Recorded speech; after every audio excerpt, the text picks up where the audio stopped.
ever wonder about the difference between EMT and paramedics, you're in luck, because in this video, we're going to discuss the 5 difference between EMT and medics. And at the end of the video, we're going to give you an extra bonus content, so stick around until the end. My name is Cam, and this is Florida Medic.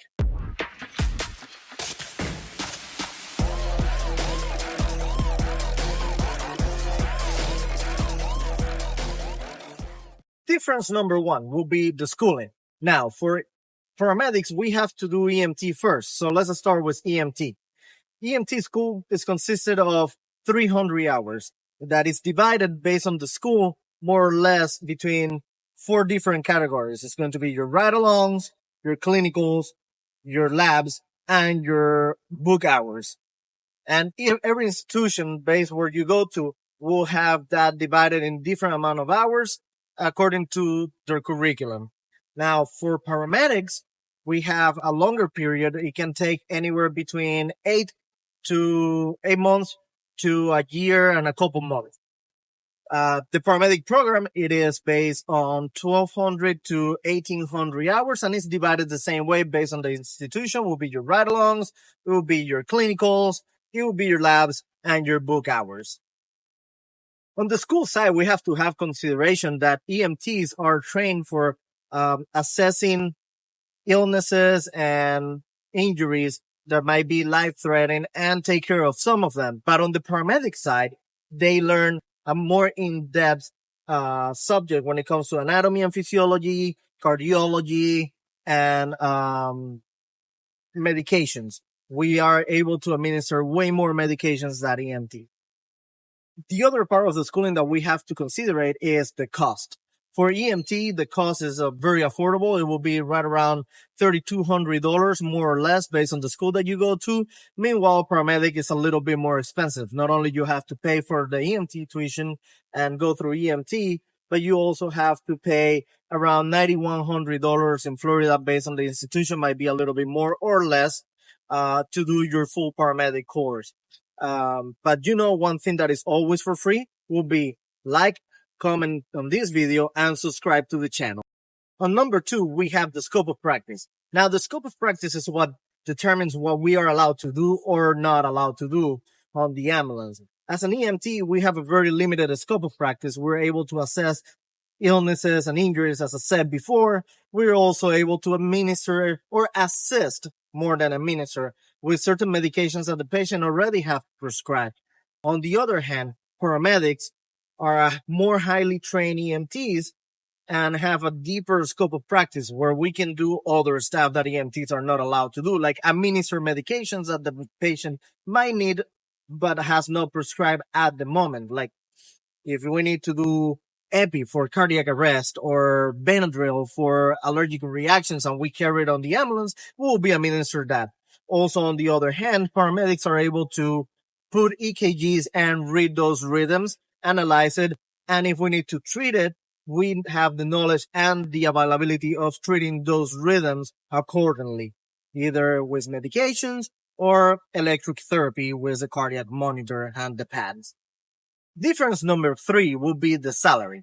And this is probably one of the most important things that people look, because at the end of the day, even if you love your job and everything, it's still a career and you want to pay your bills. So on salary side, the EMTs are somewhere around $35,000 a year, maybe $40,000 a year, and it might change based on which area you live and you work and the company that you work, if you work private or if you work on 911 for accounting. For paramedics, it's a little bit higher. You go anywhere between $40,000 to $60,000. As I say, this might change, but also another thing that you have to have in consideration when it comes to this field is that we don't work a regular 8-hour shift. Most of us work 24-hour shift and we rest 48, which allow us to have a lot of overtime during the week. Me personally, I do 3 24s. That will be a total of 72 hours. That's a lot of overtime. When you account that time and a half, my salary will go up. So a lot of people will do that. They will put extra hours, and you can have EMTs earning as much as $80,000 and paramedics being well over 6 figures on this field. It also depends, like I said, the department that you work for. On difference number 4, we have your hiring process and the job requirements. For EMTs, getting hired is pretty simple. You can get hired for a private ambulance company. You can get hired for 911 as an EMT. For medic, it's a little bit more competitive, a little bit harder to get in. Now, the hiring process for both is basically the same. You put an application, then you go through your testing. They will give you some of the department will give you like a written test that you have to pass, and then you move to a physical assessment test. And if you pass that one, then do an interview, and you might get hired if you do everything correctly or not, based on the department. For paramedics, you do the same and get hired as an EMT. And then during the first year of training as an EMT in that department, you do what is called a credentialing process. During that credentialing process, you learn what you're allowed to do or not to do in the company and in the county based on your protocols. And then you have to test in front of the medical director to make sure that you are allowed to work and you're qualified to work as a medic for that department. On the job side, it's actually very important to mention too that this industry is growing at a 15% growth rate every year, which is really good because it gives a lot of job opportunities for new EMTs, new medics.